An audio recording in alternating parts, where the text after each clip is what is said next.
Hello.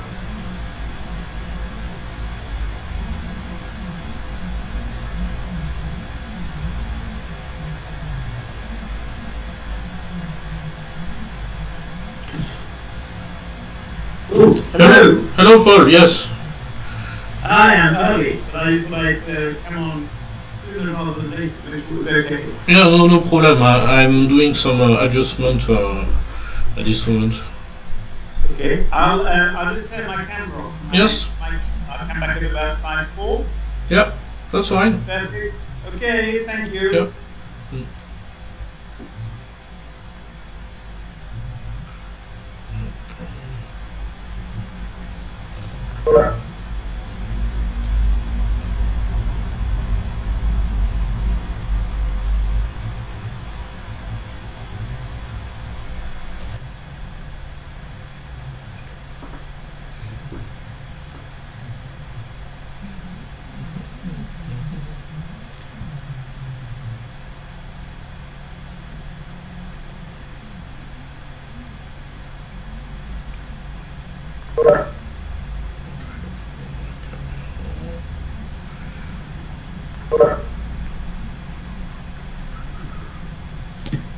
Hello. Hello. Welcome. Good afternoon. Good afternoon. Is my mic on or right now? Yes, I can hear. Oh.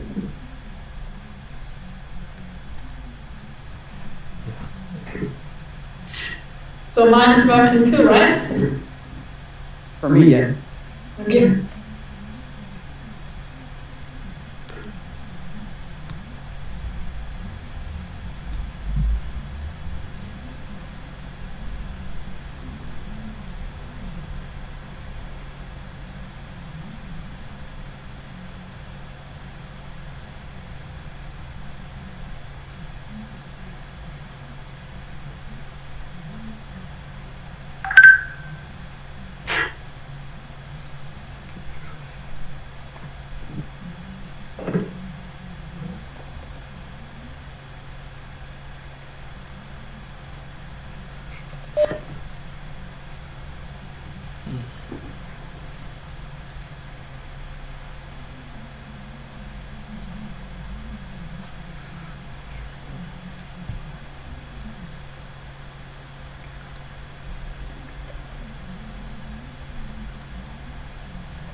Hello, Mr. Garner. Nice to see you. Good afternoon, everybody. Hello. How are you all? Quite well. You're all coping, I hope. I'm sure you're coping very well. These are difficult times. This is the first time I've ever been an audience to a debate online, I have to say. It's very interesting. Yeah, we are all excited. I mean, we had the last one too, but it's difficult with body language and everything to bring it across online. It is difficult, yes. Yeah, I know. Imagine it's like addressing a call from a microphone. We have to do that occasionally. Yeah. So, neither look at the microphone and just think when you're looking at a microphone, or you just think about an audience in front of you, a sort of visual, a virtual audience in front of you, and that'll help you relate. Yeah, we'll try that. Yeah.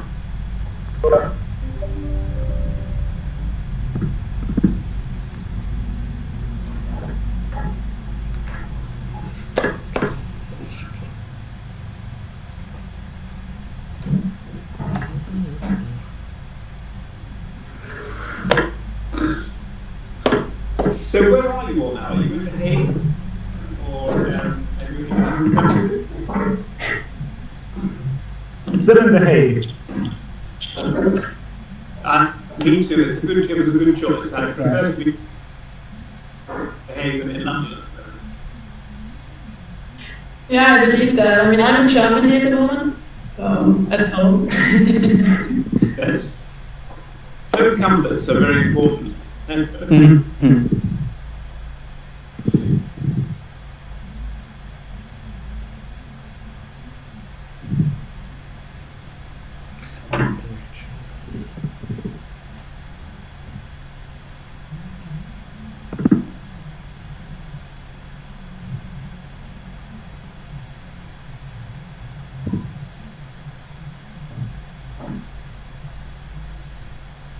I remember when I used to participate in competitions like this, the 10 minutes before the competition commences are the worst moments.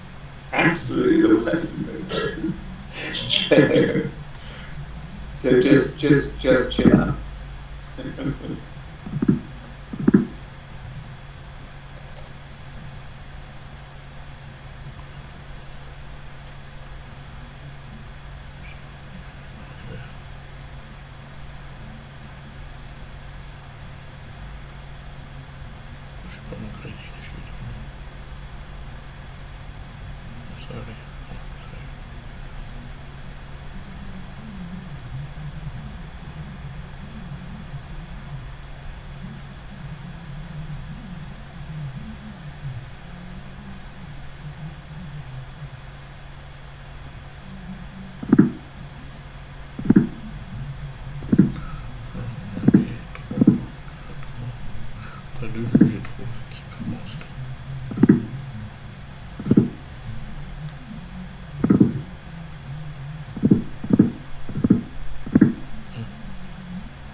Mr. Gali, am I visible on your screen? Right. East Alexander. East. No, you're not Alexander. I can hear you, but I can't see you. That is suboptimal. Okay. Suboptimal. That's not a real word, you know. No, okay, then it is even less than suboptimal.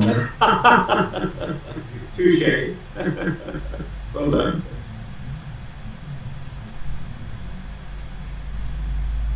There should be a button somewhere on the little window that has which turns your camera on.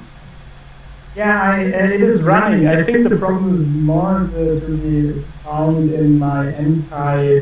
Yes, in your settings for your computer, or you need to go in there and just turn your camera on. Yeah. I've been having these technical difficulties, don't worry, for the last 6 weeks.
Donc on a un barreau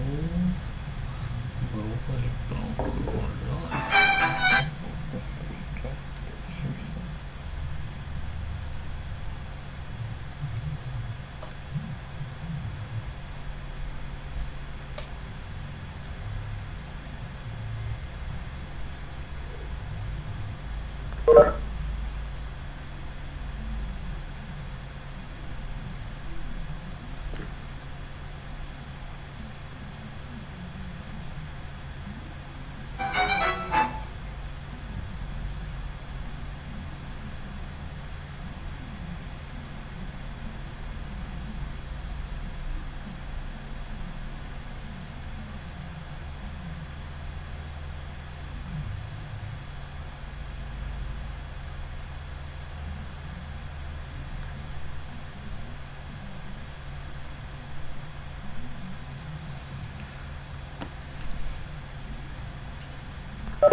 Caméra.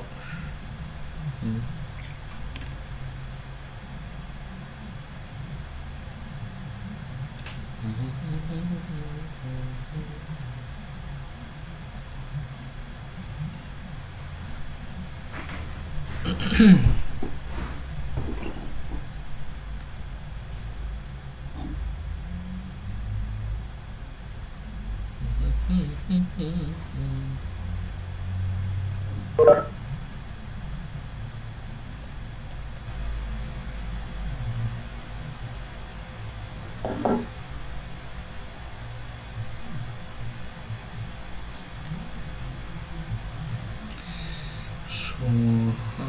encore dernier que j'ai 1, 2, 3,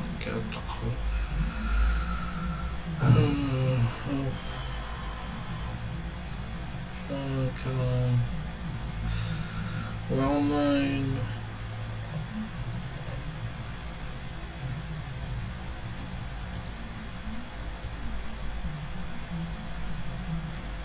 Yep.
Yes, so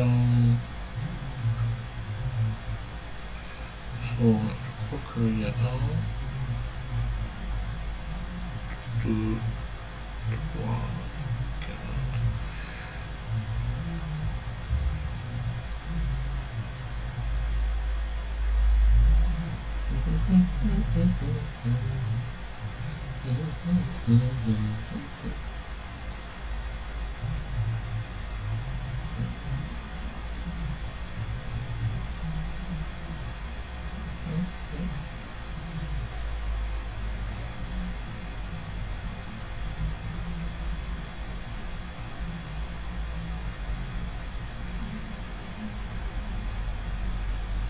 Yes, we will start soon. Dear everybody, so I think we'll start very soon. So I would like to ask Miss Bautran and maybe Marie, Wendy, if they are online, if you like maybe to start, if you think we are ready or it's too early. Yes. Dear honorable judges and everyone and teams, welcome to the final of the Hague Debate Tournament 2020, the 5th edition. And today we're gonna witness the match between team number 2 and team number 10, who's gonna represent the Hague University of Applied Sciences in the inter-university match against the Brazilian team from Dom Heller Law School. Before we start, I would like to briefly summarize the rule of the debate tournament again. Each team will have a total of 10 minutes to present their opening statement as well as their arguments. Each team will take turn making their opening statement for 4 minutes, and then 6 minutes will be allocated to free arguments from each team in total. And each team, because this is conducted online, so each team will have to time their speech 4 minutes and 2 minutes respectively. And after that, the judges will give back on the performance of the team, and the grades will be calculated, and the result will be announced shortly after the session. And I would like to introduce the components of the judges panel today. We have Ms. Nizing, Dr. Vagias, Ms. Blasarov, Mr. Garlic, Ms. Tremblay, Dr. Podes, and Mr. Laurent. Yes. So I would like to ask if the teams are ready to start the match. Yes, I think Team 10 is ready, yeah. Yes. Yes, I would like to invite the team with a proposition to start first. But I'm sorry, I beg your pardon, that hasn't really been decided yet. Okay. Yeah. Sorry, normally this will be decided by the draw. I would like to ask Mr. Laurent to comment on this. For the draw, let's say, I didn't think about it actually. Do you have a coin, Miss Bao? Yes. Could you show the coin to the camera? Does anybody have? Marie, you have to.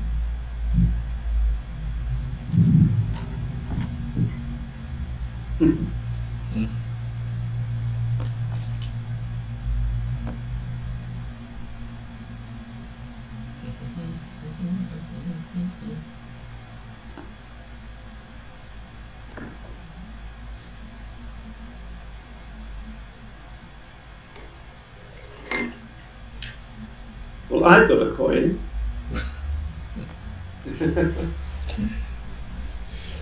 But I didn't think Jack should pick this.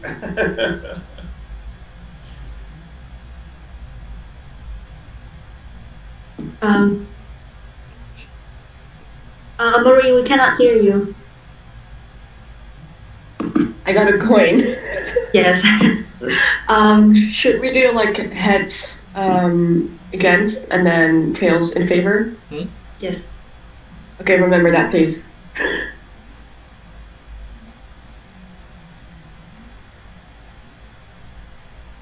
This is heads. For team 10. Let's just do for team 10. That was in favor, right? Yes. Okay, so team 10 has in favor, team 2 has against. Alright. Okay. Yeah?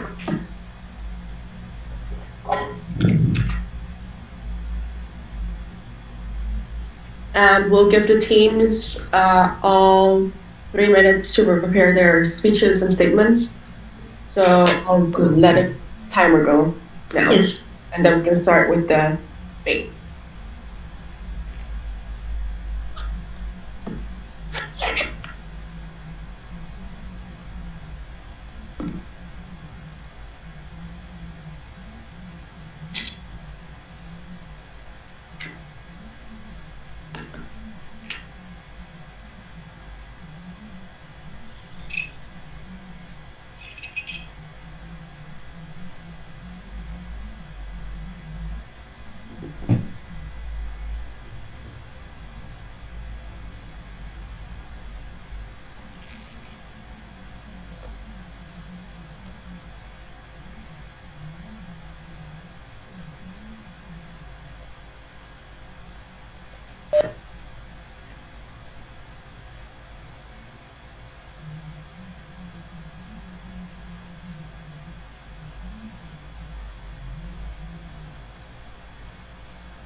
The 3 minutes have passed, so I would like to invite the team that is in favor, that's Team 10, to do their opening statements. Can the person turn on their video and their microphone? And I think it's easier if everyone else turns off their own microphone. Also, Miss Dr. Foldes isn't here yet, so should we videotape it or? Yes, just videotape. Yeah. Yes. How do we do that part? Yes, it is videotaped. Huh? Sorry? It is videotaped. Oh, okay, that's great. Okay, thank you. Yeah, Team 10, you can start. Thank you. Honorable jury, dear esteemed colleagues, my name is Luise Schroter, and today I am going to debate with my colleagues Caroline Schmidt and Edwin that the usage of autonomous weapons controlled by artificial intelligence is indeed legal according to international law. Now, before going deeper into the debate, let's first define autonomous weapons controlled by artificial intelligence. A definition was given by the International Committee of the Red Cross, saying that autonomous weapons controlled by artificial intelligence are weapons that can select and attack individual targets without meaningful human control, and that can learn and adapt to changing circumstances in their environment. With the development of technology, it becomes more and more important to discuss the legality of such weapons. But what's legal in international law? The Permanent Court of Justice has ruled in the Lotus Judgment in 1927 that restrictions upon the independence of states cannot be presumed, meaning essentially that everything is presumed to be allowed unless it is prohibited under international law. Now, in our following argumentation, we are going to follow the international sources of international law, as they have been established by the Article 38 of the Statute of the International Court of Justice.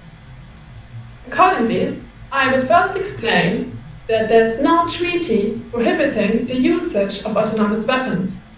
Secondly, my colleague, Mr. Edwin, will explain that there are no general principles prohibiting the usage of autonomous weapons. And lastly, my colleague, Caroline Schmidt, will explain that there is no international customary law either.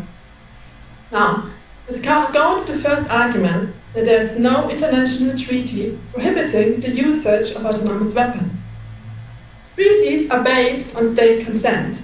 The state consents to a treaty, it is bound by it. Accordingly, there must be a treaty prohibiting the usage of autonomous weapons.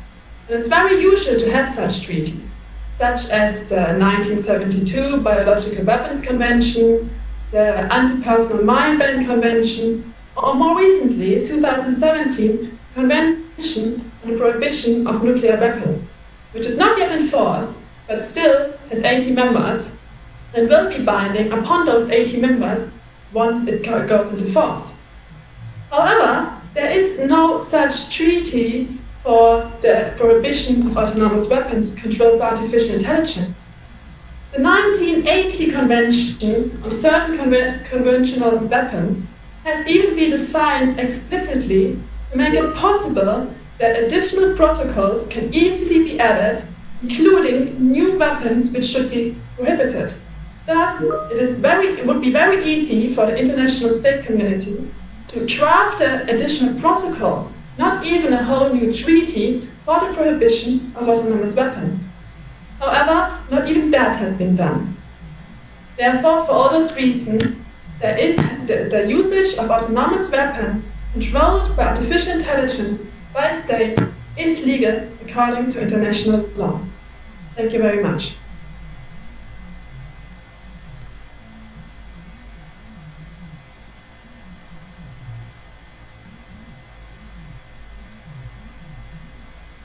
Thank you, Team 10, for your opening statements. I would like to invite Team 2 for their respective opening statements. You're going to start.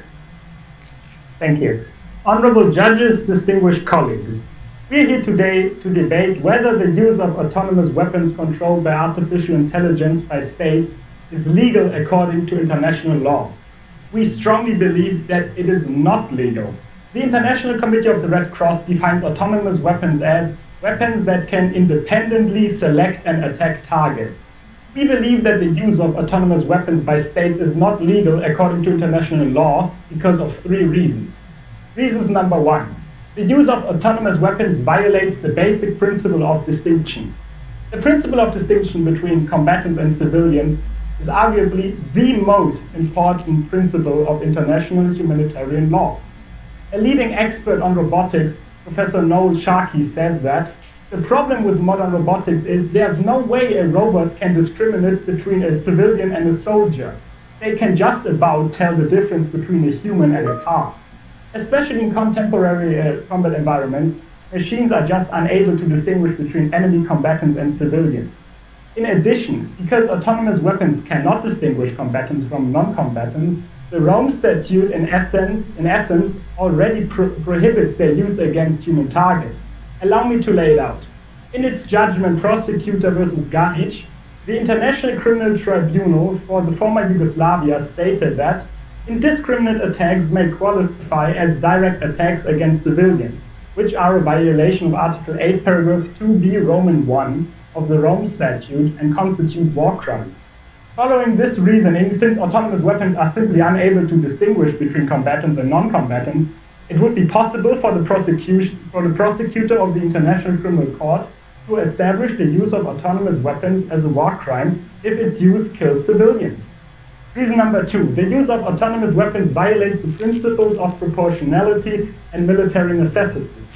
The International Tribunal for the former Yugoslavia has argued that human consideration is necessary to assess whether the use of force would be proportionate.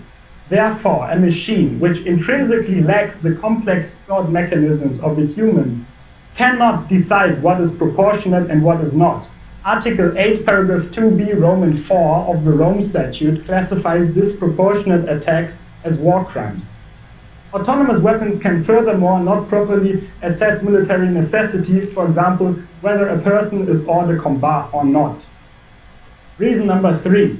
The use of autonomous weapons violates the Martens Clause. The Martens Clause is laid down in the 1907 Hague Convention, as well as in the additional protocols of the Geneva Convention. It provides that weapons and means of warfare, which have not been explicitly regulated or prohibited by international treaties, are not automatically permitted. Instead, the laws of humanity and the dictates of the public conscience must be considered. This applies to emerging technologies like autonomous weapons. Even though the principle of humanity has no clear-cut definition, it is a cornerstone of humanitarian law. It has been described as a principle which stipulates that all humans have the capacity and ability to show respect and care for all, even their sworn enemies. The notion of humanity is central to the human condition and separates humans from animals. Being intrinsically linked to the human spirit, artificial intelligence cannot act in accordance with the principle of humanity. As for the dictates of public conscience, while the concept is difficult to assess, there are surveys and polls that indicate a large part of society is opposed to the idea of employing autonomous weapons in combat. A prevalent fear is also that they run contrary to morality.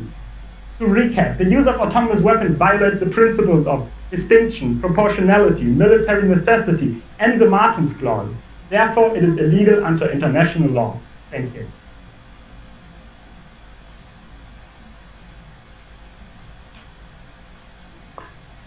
Yes, thank you. And so I would like the team and to start with the first argument.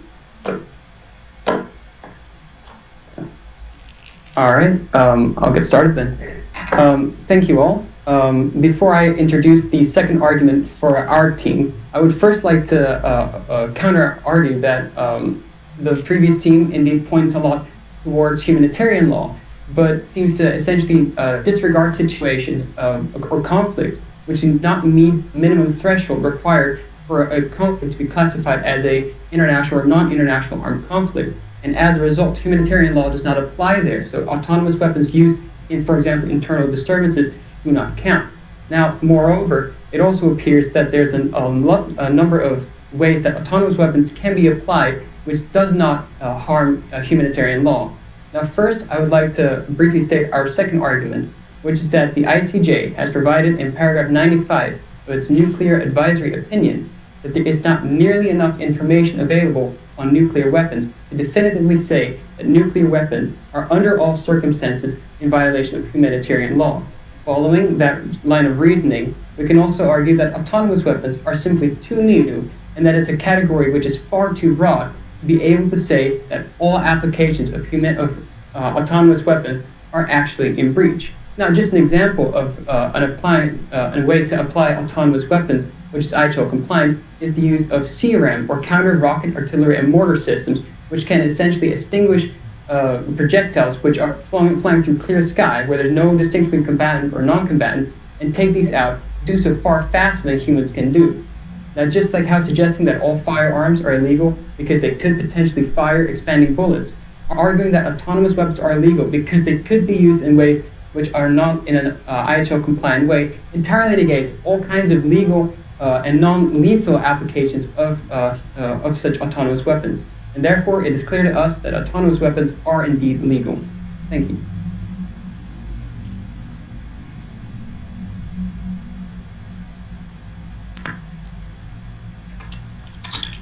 Thank you, Team 10. I would like to invite Team 2 again for their opening statement. Their first argument.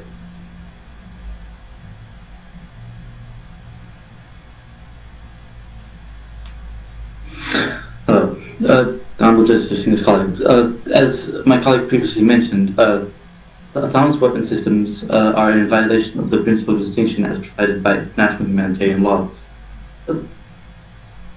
Why? Because autonomous weapons lack the ability to distinguish between combatants and non-combatants. As given in Additional Protocol 1 of the Geneva Conventions, attacks that do not distinguish are indiscriminate. Fully autonomous weapons do not have the ability to sense or interpret the difference between soldiers and civilians, especially in contemporary combat environments. Reasons for non-compliance with the principle of distinction can be that the robot do not have adequate sensors. The binary question of is an individual combatant is difficult for a machine to answer. Modern warfare has changed from the past, and it is often impossible to distinguish if the person in question does not wear a physical marking such as an insignia or a uniform. Additionally, terrorists and enemy forces can trick the sensor robots by concealing weapons or wearing captured uniforms. Additionally, robots lack human emotions and the quality to read intention. Robots cannot read human intentions. The ability to read human intention is required to distinguish between combatants and non-combatants, as if a human is intent on surrendering, a robot cannot interpret that, and as such may fire on a non-combatant. Understanding the emotional state of another human is additionally necessary to know if a person is hors de combat or not. As such, the autonomous weapons lack the ability to distinguish between combatants and non-combatants, and are such in violation of the principle of distinction. Thank you.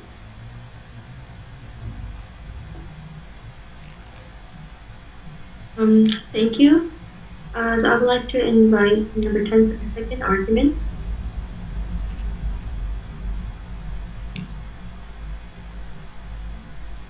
Yes, thank you for the argument of distinction. Before I will introduce our third argument, I would like to rebut that in a quick moment.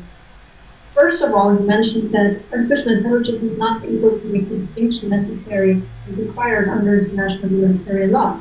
However, we disagree because artificial intelligence is able to take much more information in a much shorter amount of time and process it than a human being ever could, while it's not being in terms of stress, anxiety, and fear of that might lead to preemptive actions such as killing an opponent, even though that was not necessary. Furthermore, as my colleague Mr. Carlos mentioned, there's other ways of employing artificial intelligence and autonomous weapons, such as through a worldwide proxy, for example, where no humans would be involved at all. Now, in order to introduce our third argument, that it is legal under international customary law to use autonomous weapons. Autonomous weapons for autonomous weapons to be illegal under international customary law, it would need to be state practice on one hand and the plenty years on the other hand saying that that is the case. However, what we see is that a minimum of 30 states are looking into the development of autonomous weapons. Amongst them, for example, the United States, that has just in 2018 decided to spend another $2 billion on the development of artificial intelligence in autonomous weapons, and Russia, the national looking into the same thing. Furthermore, Israel and South Korea that are both deploying machines that are at this point in time already capable of taking decisions without human intervention. Furthermore, in terms of opinion yours, there are states that are not even friendly with autonomous weapons that are still expressly saying there should not be a ban on them, like France, Germany, and amongst others the United Kingdom, and Australia and China, so all the big players. Therefore, we remain that under international customary law, it is legal to use autonomous weapons controlled by artificial intelligence. Thank you.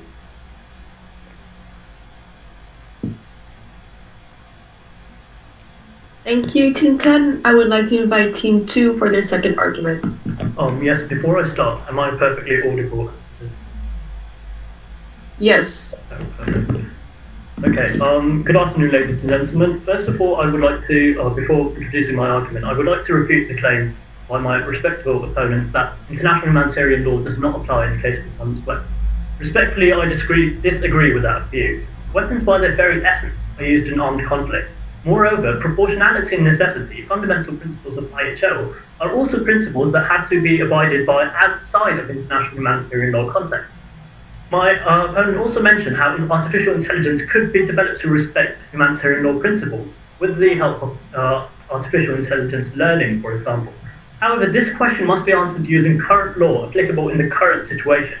And as of right now, autonomous weapons are fundamentally unable to respect the principles of IHL, and artificial intelligence has not reached that stage of development.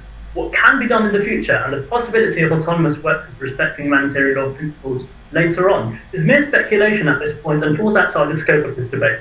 Now, to build up on my argument, the Martens Clause prohibits weapons that run counter to the principles of humanity and the dictates of public conscience. And the International Court of Justice said that it had proved to be an effective means of addressing rapid evolution of military technology. And it also means that even if a means of war does not violate an existing treaty or customary law, it can still be found unlawful if it contravenes the principle of humanity or the dictates of the public conscience. As for the principle of humanity, ladies and gentlemen, the principle of humanity is a central notion, and it stipulates that all humans have the capacity and ability to show respect and care for all. If getting killed by an autonomous weapon without human consideration is inherently a violation of one's dignity, and according to numerous legal instruments such as the African Charter of Human and People's Rights, every individual shall have the right to the respect of the dignity inherent in a human being.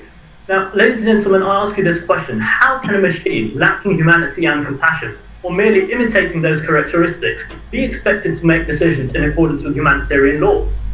The fact of the matter is, a machine, no matter how clever it may be, will never understand and possess the fundamental values that underlie humanitarian law. And as for public conscience, a survey by Human Rights Watch in 2018 found that 61% of people across 26 countries opposed the use of lethal autonomous weapons. And among those opposed, 66% felt that such weapon systems crossed a moral line as machines should not be allowed to kill. With that, ladies and gentlemen, I conclude my argument. Thank you very much.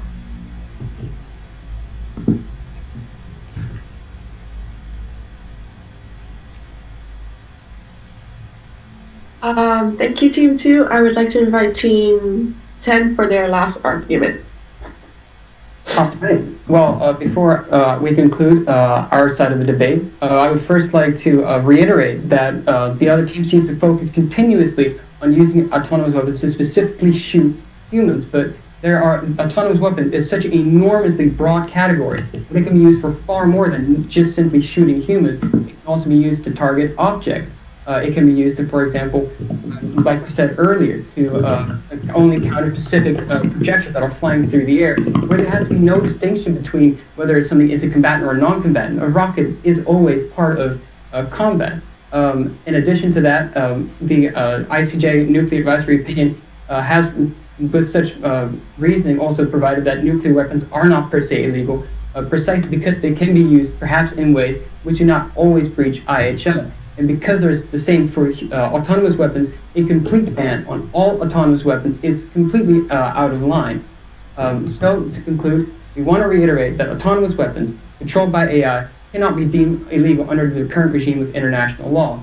There is a complete absence of any binding international law specifically outlawing such systems.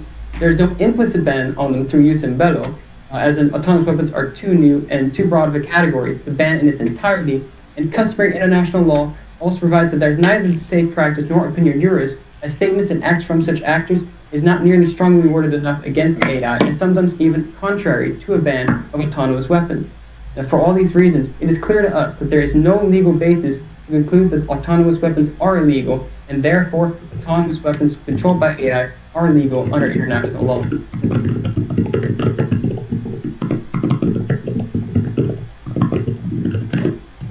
Thank you, Team 10.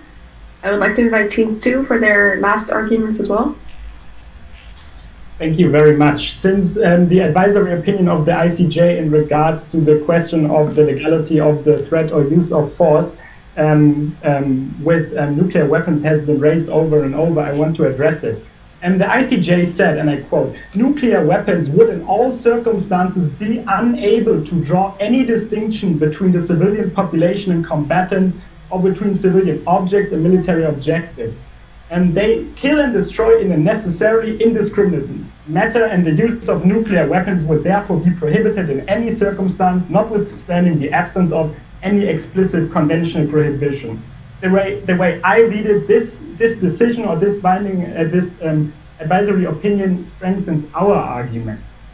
Because the argument, and this goes together with the second part of the argument that was being raised, that the use of autonomous weapons, for example, against incoming rockets would be non-problematic because there would be no need to distinguish between combatants and non-combatants. But this is not true. Imagine, for example, a descending plane.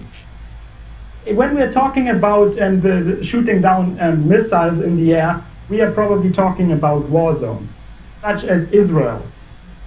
Other flying objects, planes, whatever they may be, could also be targeted.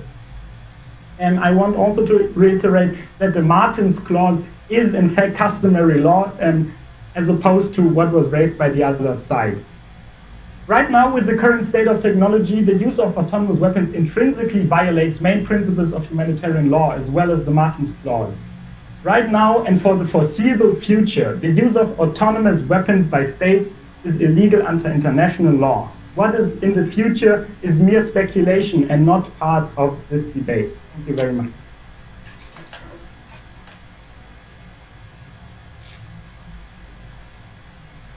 Thank you both teams for their arguments. I suggest we have a 5-minute break for the judges to gather their feedback, and then the judges can give their feedback to the teams. Is that okay? Yes.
Are the judges ready to give their feedback? Yes. Yes, thank you. Yes. Yes, so Yes. Mr. Garlic, you can start and then I will follow.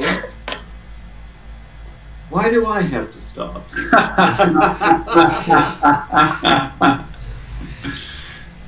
Well, I will. I'd be happy to. First of all, congratulations to all as participants. I know from bitter personal experience, both as a student and as a barrister and as a judge, it's very difficult to make an argument which sometimes you don't agree with. That's the whole point about debating. You don't have the luxury of arguing something that you totally agree with yourself. I think that the opening statements were concise. I thought that, Luise, your opening statement was concise. I think it perhaps was a bit too legalistic and might have concentrated more on the substance, and it might have been too formulaic. I didn't get a roadmap of the directions where you were going to go with your argument. And I think an opening statement should be a roadmap so that the audience and the judges know precisely where it is where you're going to go with this argument. But it was very eloquent, very well delivered. Alexander, I thought it was a very good opening. You gave me a very good roadmap. My only criticism was I think it was a little too aggressive. As I've taught you in oral advocacy, sometimes, you know, the art of cross-examination is not arguing crossly. It's being more subtle. And perhaps there was a little too much citation. This is not the proper venue for Oscola. It's more a venue for expressing the substance. But it was very good. I loved your rhetoric. The rhetoric is a wonderful Greek tradition, and the quotation, the notion of humanity, I liked that very much, which you embraced in your opening statement. So there were the opening statements, and then we came to the actual arguments. I mean, each one of you expressed your arguments extremely well. For all of you, I think that one of the things with debating is, because you have such a short moment of time and you have to engage with the other side, sometimes you equate aggression with engagement. And sometimes the approach should be more empathetic. The mode of empathy can sometimes be much more appropriate and much more effective in your advocacy to deal with your opponent's arguments in a more empathetic way, empathizing with, well, in this case, the victims more, might have been more cogent. So some of you, I think, showed too little empathy with your argument and the consequences of your argument. I thought, Caroline Schmidt, I thought your argument was excellent. You related to the argument of the other side and you dealt with it. And in debating, that is so important, to actually listen to the argument of the other side and then deal with it rather than just rattle off what you prepared yourself is very effective in debating. You had great eye contact and you used your gestures very well, your fingers and everything.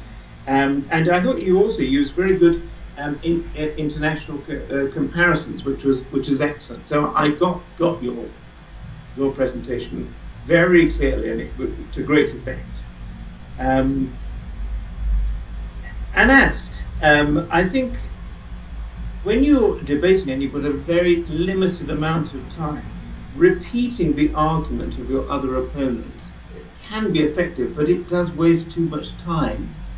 And as a result of doing that and repeating the argument of your opponent, then you had to go too fast. And I mean, each one of you has to, I think, take on board speed is not attractive in argument.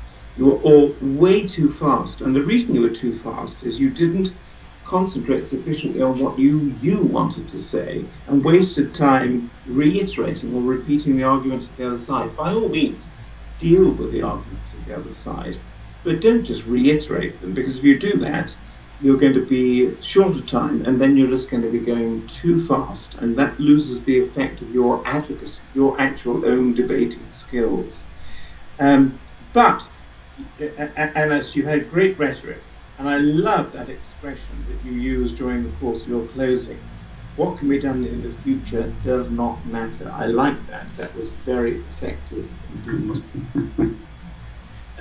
Edwin, yeah, well, you reiterated more than once. You used the word more than once. Don't waste your time reiterating the arguments of the other side. Just concentrate, by all means, summarize them, and then just demolish them.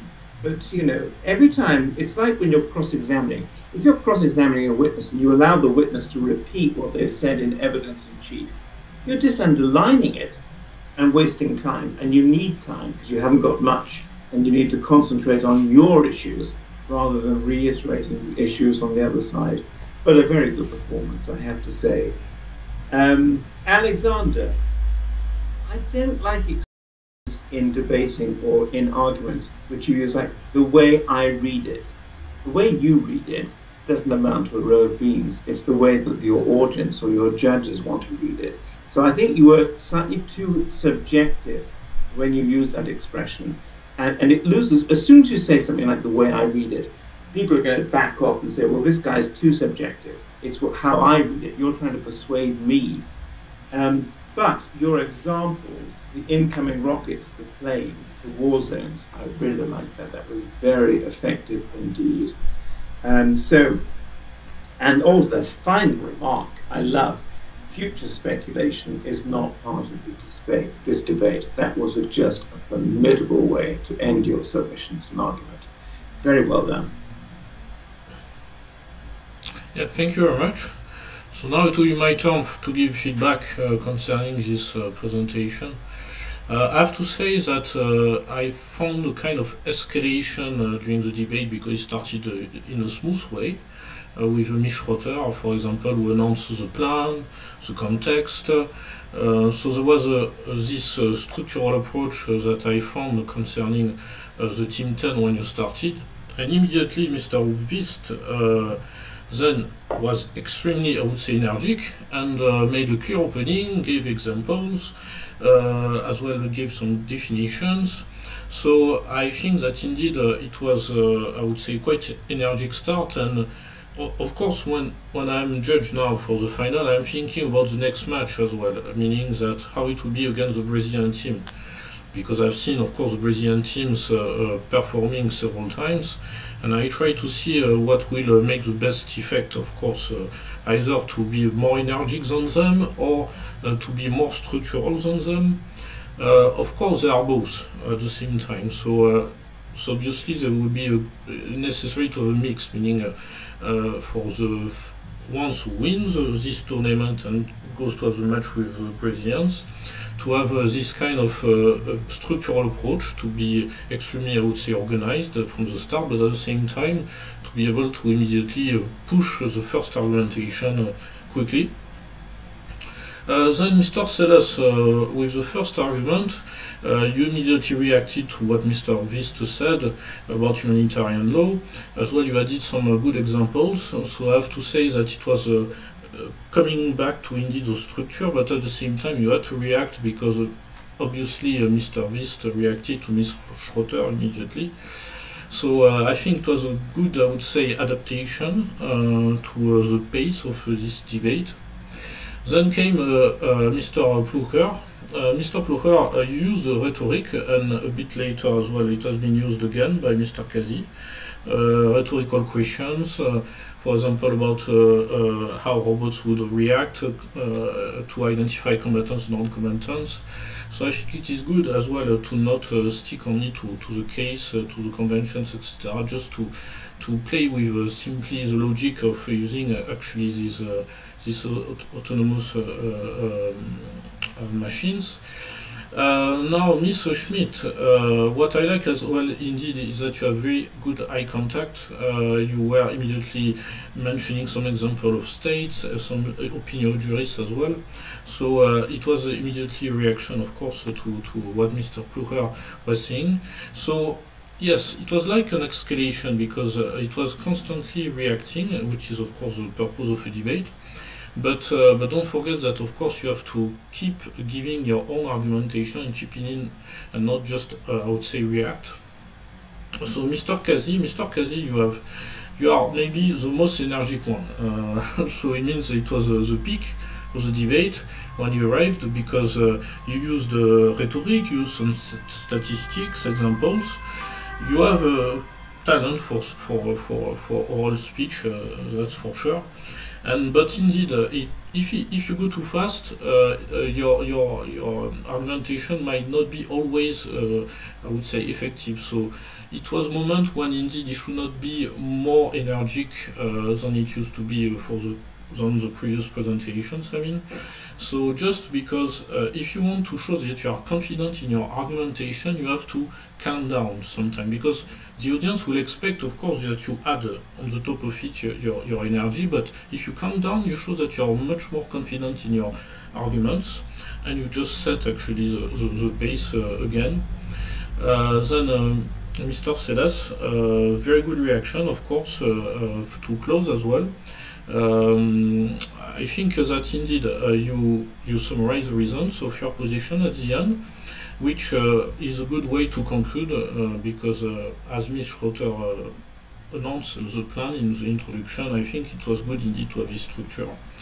And Mr. Wiest, at the end you have of course repeat, I mean, your argumentation and example, but maybe you could have simply indeed finalized in a more peaceful way, because it was a bit too fast in my opinion, but still it was very good. So that's all my feedback for the presentation. Is it okay if I say a couple of things? Yes. Hello everybody, I hope you can hear me. Yes, Michael, welcome. Oh, hi Paul, very good to see you. And you. It's been a while, hasn't it? Too long, Michael, yes, absolutely. Too long, absolutely. Okay, so from my point of view, I just need to echo the comments of my colleagues. I understand that when you're arguing in front of a computer screen, you want your passion to come across, and that might make the presentation a little bit more dynamic than it otherwise would.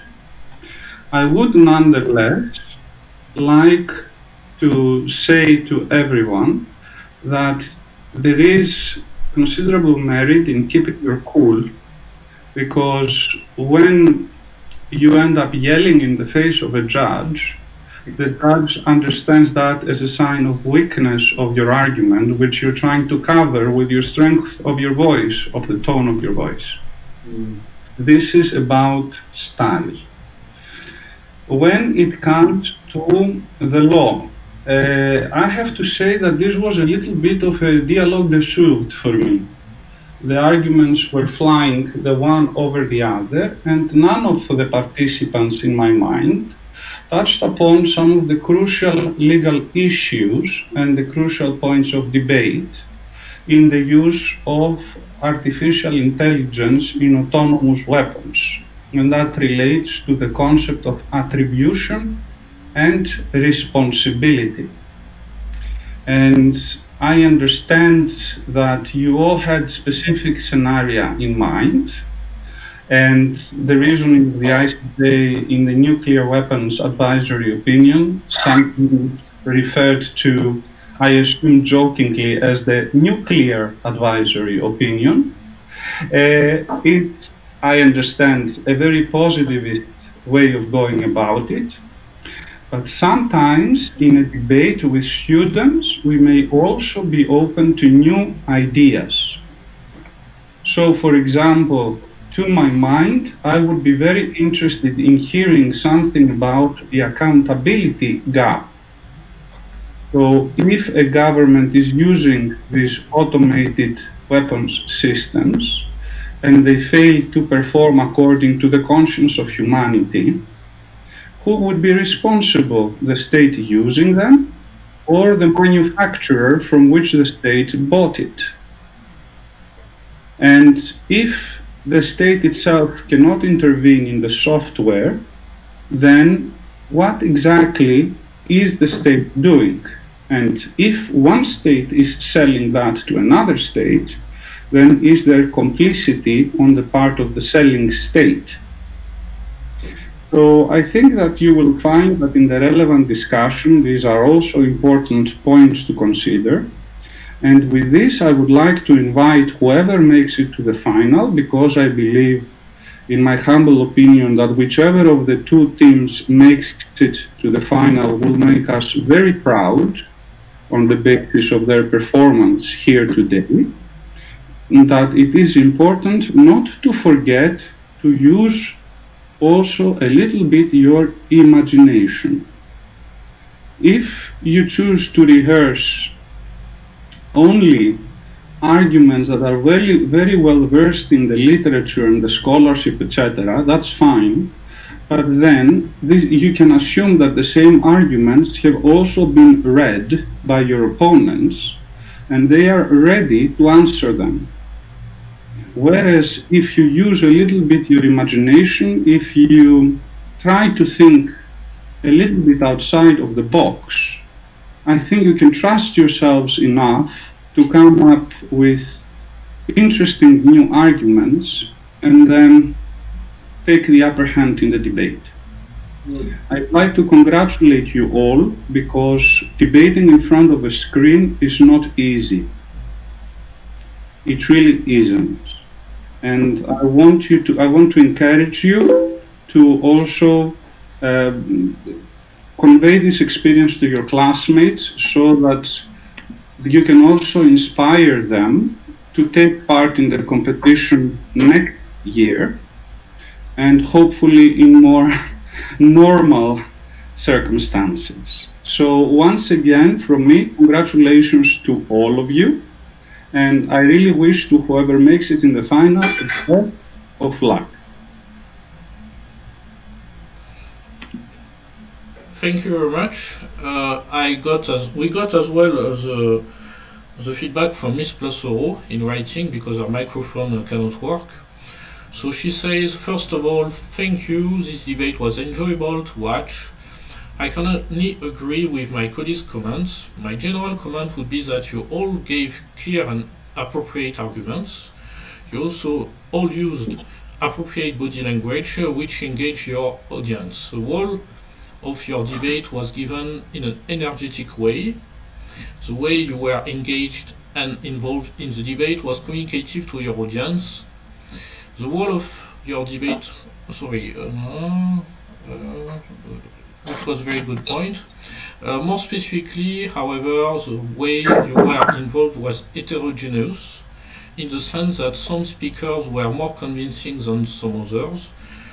But in general, the use of questions to engage the audience and the use of concrete examples on which the audience can rely was also appropriate. Congratulations to all of you. This is what Ms. Ploeger just wrote. I think we are done with the feedback from the judge. And if I may say concerning the grading, we have all of us, of course, where we are online, watch the debate. The debate is as well recorded and streamed on YouTube. Currently there are 36 viewers, I have to say, but it is recorded as well because Miss Tremblay, for example, was not able to connect, but she will watch it tonight. Dr. Fuldush will watch it tonight, and Miss Nazink will watch it tonight as well. So what I want to as well add is in 2 weeks there will be a similar, I would say, format for the match with the Brazilians. And I would say, advise the winning team to keep this, I would say, experience to, of course, improve again for the Brazilian match. But you did, all of you, a great, I would say, performance. I think you should be proud of it. And tomorrow, normally, because we will send, of course, our grading sheet to the organizers tomorrow, you will know, obviously, which team will be competing against the Brazilians, and as well the winning team will be having a meeting with the Vice President of the European Commission in September. It was supposed to take place actually next week, but they accepted to move it to mid-September because of the crisis, obviously. So, so that's all I could say. Maybe if the students would like to say, the organizers, Ms. Barrow. Yes, I would like to inform the judges that there is a prize for the best oralist. So I would like you to write down the name of the participant you think is the best oralist, and we can compile it and give the award to one of the participants today. And I'd like to thank you very much for joining the final today, despite all the difficulties and despite being online. Thank you to the honorable judges for being with us, and thank you to all the teams for your excellent performance. And we hope to know the results soon, and then we can conduct the inter-university match with the Brazilian team. And we hope that this year we will have the chance of winning. Yeah. And finally, Miss Gaibova, who is online as well, will be the coach for the team. Will be competing against the Brazilians. Yes, hello everyone. I'm happy to see you all and congratulations. I did take notes, so I will be able to give you all individual feedback regardless of whether you make it to the final round. Yes, so I'm looking forward to coaching you. Thank you everybody. So I think we are done with the match. And the result will be tomorrow normally. Yeah. Yes. Thank you. Thank you. Thank you, everyone. Thank you. Goodbye. Well, everybody. Thank you. Bye. Thank you. Be safe. Keep safe. Stay safe. Thank you. Stay safe. Bye. Bye-bye, everyone.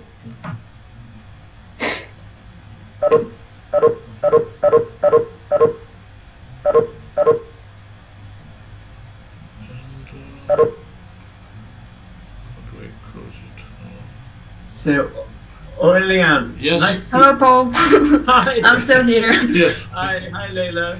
I thought your closing remarks were really nice. That was lovely. And they're very lucky to have you as a coach as well. So what do we do now? What's the next? So they're going to participate in the final round on the 14th of May, and in the meantime, I will coach them for the final And round. what's the result of today? Aurelian, is there a rubric that I need to fill Yes. out? Or? Yes, there is a rubric in the Teams group on Microsoft Teams. I will send you by email if you want. Yeah, please. Thank you very much. And, that'd be great. And this grading rubric is one for each team. You will see there are several boxes, and you put the grades. And for another team, then you fill it again, and then it will add all the points out of 100, I think. And then So you're not grading them individually then? no, it's as a team. No. Oh, interesting. You're fantastic at this technology, Aurelian. I'm just amazed. You're constantly amazed. So, the one thing I want to talk about the individual oralists. Do we need to just discuss we thought was the best, or is that on the rubric as well? Yeah, you can write it on the rubric which student out of the 6 students was the best during the match, and then the organizers will just compile the names and the ones who got the most vote. Oh, all these young people, they're so full of enthusiasm. It's wonderful. It's great. It has so much energy. Oh, yes, so much, Indeed. But it's good, Well done for organizing this joined-up meeting. It works really well, this. In the last 3 weeks, I've used Zoom, Skype, Microsoft Teams, this one that you're using today. I'm just becoming very confused. Yes, indeed, lot of platforms. But I've been teaching my grandchildren on using Microsoft Teams. They're loving it. So I've been giving them a course twice a week on human rights for kids. Oh, you're still doing that? I'm still doing it. Wow. Today we had a great one. It's on the right not to be discriminated against on the basis of your age. Because 70, it looks like And these guys, these little kids, they're fantastic. They come up with the most amazing thing. I asked them to imagine an imaginary island